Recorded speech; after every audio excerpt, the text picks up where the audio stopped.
Because I'm a stud. I'm ballsy. I don't take no shit from anyone. I smoke my stogie with AshHoles. I don't have to find a hideout place like you. Body, no random cigar today. Today we're going to be reviewing. Hey, that looks ridiculous. Today we're going to be reviewing the Graycliff Grand Cru. So this is pretty much a cigar that my buddy, the bearded vet, sent me to review, and I can't wait to dig into them. Handmade in the Pama. Quite interesting. We have a Costa Rican wrapper with a Costa Rican, Honduran, and Nicaraguan filler, which is quite an interesting blend. I actually can't remember the last time I had a Costa Rican wrapper, so this should be quite interesting.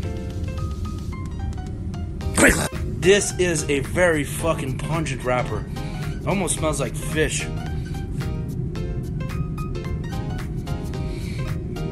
You know what this smells like? I don't want to say.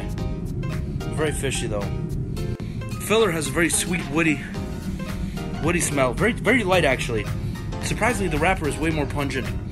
Got the sour fish fermented smell. The filler, even though it does smell good, not as pungent as the wrapper. Definitely not.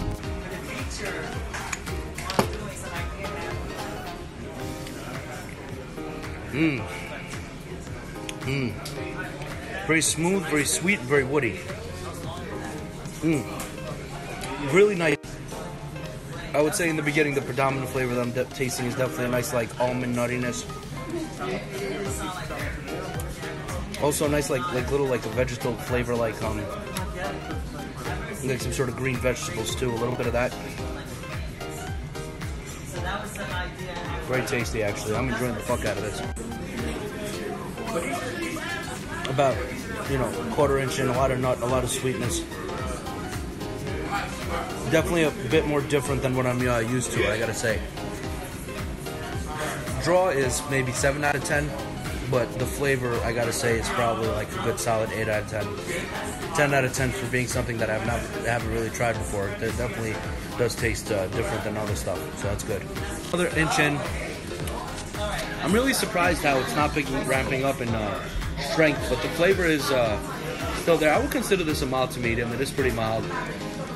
For a moment, I thought I was going to get an earthy, soury flavor. Didn't happen. So that's really interesting how it's a very consistent cigar. Like I said, evolution is not really the strong point, but that's fine because at least the flavor that's there is something unique and delicious. So, great smoke, a lot of nut. This is what's really interesting. The last third is where it really does change up. Becomes a little bit more leathery, a little bit more meaty. Surprisingly, still no pepper though, and that's quite nice. I've definitely opened up. The draw got much better towards the end. I'm gonna finish this to the fingertips. I already know it, just because it's just you know, the flavor was good, but the way it ramped up and actually became more delicious, very nice. All right, well, I'm done with this smoke. Solid cigar. A lot of flavor, very interesting flavors too. A lot of nut. Towards the end, it becomes very leathery and very like barnyard hay. You know what I mean? There's a sweetness that prevails throughout. It definitely dips off in the last third though. I love cigars. Blah, blah, blah.